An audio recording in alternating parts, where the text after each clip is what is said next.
sudah berkoordinasi dengan Dishub atau Organda dan langsung akan dikembalikan ke supir angkot. Itu mungkin semuanya jumlahnya 11.200.000. Itu akan mungkin akan dikembalikan hari ini juga. Pemilik kendaraan kita sudah sepakat bahwa yang tersampaikan oleh kemarin yang disampaikan ke gubernur itu tidak sama sekali tidak benar. Hal ini mungkin di balik setiap kebijakan pemerintah yang seharusnya membawa kebaikan bagi rakyat, selalu ada segerombolan parasit yang siap menyusup.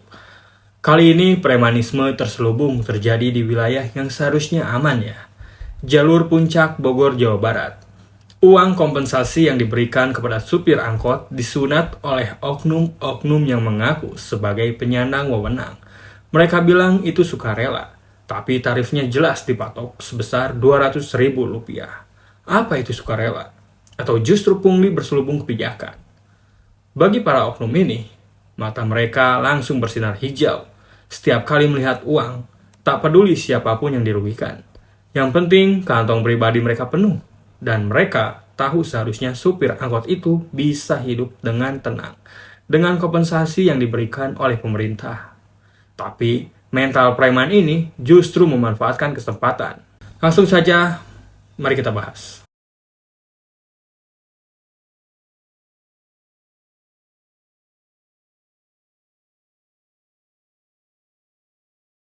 Padahal, Gubernur Jawa Barat Kang Deddy Mulyadi baru saja membuat gebrakan besar di tengah kesibukan libur Lebaran 2025 yang selalu disertai kemacetan parah di jalur puncak. Beliau menghentikan operasional angkot demi mengurangi beban para pengendara dan penumpang. Sebagai gantinya, Kang Deddy Mulyadi memberikan kompensasi yang cukup besar, 1,5 juta untuk masing-masing supir angkot, 1 juta uang tunai, 500.000 dalam bentuk uang sembako. Hal ini adalah kebijakan yang manusiawi menurut saya pribadi, kebijakan yang memikirkan nasib orang kecil. Sebuah langkah besar yang bisa membuat para supir merasa dihargai setelah lelah berjuang untuk menempuh jalur puncak yang terkenal macetnya sangat luar biasa ya. Sebuah kebijakan yang seharusnya membuat hidup mereka sedikit lebih mudah. Namun, kebijakan yang baik ini malah dirusak oleh oknum preman berseragam yang mengaku mewakili organisasi tertentu. Mereka mengira Kang Deddy ini gubernur biasa aja, yang kebijakannya bisa begitu saja lenyap tanpa jejak. Tapi, mereka salah besar. Kang Deddy Mulyadi bukan orang sembarangan. Beliau bukan gubernur yang diam saja. Beliau adalah pemimpin yang turun tangan langsung ketika rakyatnya dirugikan.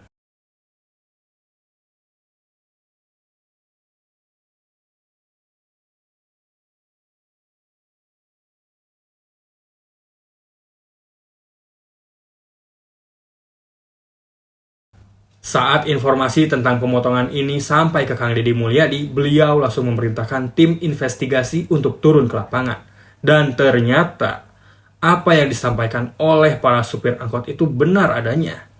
Mereka melaporkan bahwa oknum preman berseragam mengaku dari Dinas Perhubungan, Organda, dan KKSU memotong uang kompensasi sebesar 200.000. Jika ada 500 angkot yang mendapatkan kompensasi, hitung saja berapa banyak uang yang hilang. 100 juta mungkin raib begitu saja dalam satu malam.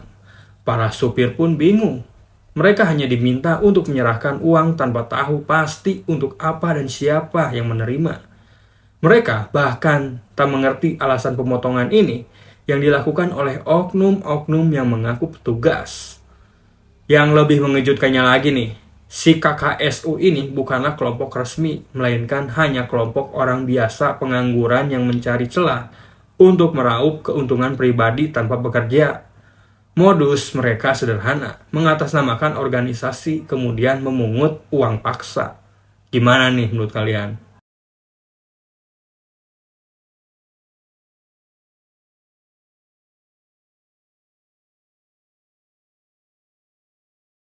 Kang Deddy Mulyadi yang mendengar langsung kabar buruk ini tak bisa menahan amarahnya.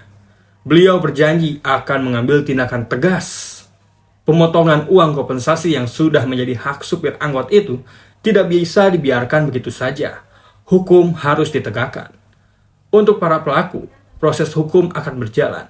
Kamu yang mengambil, cepat kembalikan. Kalau tidak saya proses, ujar Kang Deddy Mulyadi. Saya nggak suka hal-hal kecil seperti ini masih diambil. 500.000, 1 juta, ambil 200.000 lagi. Luar biasa kan?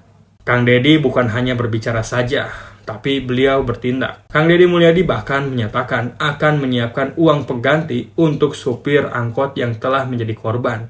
Untuk setiap supir yang dipotong 200.000 itu, Kang Deddy pun menjanjikan penggantian uang tersebut langsung dari kantong pribadinya. Sopir angkot merasa dipotong 200.000 deh oleh oknum-oknum tertentu. Saya akan melakukan 2 hal. Pertama, 200.000 itu berarti bagi mereka. Bisa untuk mencukupi kehidupan selama 4 hari loh. Untuk itu sopir-sopir angkot yang dipotong jangan cemas ya. Saya akan menyiapkan 200.000 lagi sebagai uang pengganti. Sangat baik sekali nih Kang Deddy ini ya. Dan dia pun berkata seperti ini, saya akan memberikan 200.000 lagi untuk uang pengganti. Tapi untuk para oknum yang melakukan pemotongan, saya tidak akan biarkan mereka tenang. Proses hukum tetap berjalan. Puas. Tetapi untuk oknum yang melakukan pemotongan dengan alasan bantuan sukarela, Anda nggak bisa tenang. Saya tetap bahwa proses hukum harus berjalan.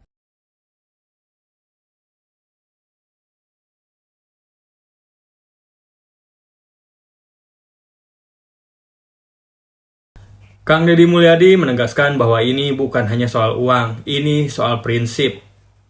Ini soal keadilan dan mental premanisme yang menggerogoti negeri ini.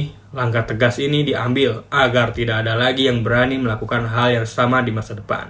Tidak ada ruang untuk premanisme dalam kebijakan saya. Kalau saya ada yang coba-coba, maka mereka akan merasakan konsekuensinya. Untuk para oknum yang preman berseragam, hati-hati ya. Karir Anda mungkin tinggal hitung mundur. Karena ketika Kang Deddy sudah turun tangan, tidak ada ampun. Mereka mungkin tidak tahu siapa yang mereka hadapi. Tapi Kang Deddy Mulyadi bukan hanya gubernur. Beliau adalah pemimpin rakyat yang siap melibas siapapun yang merusak keadilan. Premanisme ini tidak hanya tentang uang yang raib. Ini adalah mentalitas yang merusak dan menyusup ke dalam tubuh birokrasi. Tapi, dengan adanya pemimpin seperti Kang Deddy Mulyadi, yang tidak hanya berbicara tapi juga bertindak, kita tahu ya, keadilan tetap ada, alhamdulillahnya itu. Ini adalah bukti bahwa perlawanan terhadap premanisme dimulai dari atas, dari mereka yang berani turun tangan demi masyarakat. Satu hal yang pasti, hukum tidak bisa disuap, dan keadilan akan menang pada akhirnya. Tulis pendapat kalian di kolom komentar, kita akan berdiskusi. Dan jangan lupa like, share, dan subscribe untuk mendapatkan updatean terbaru dari True Stories Channel. Terima kasih sudah menonton.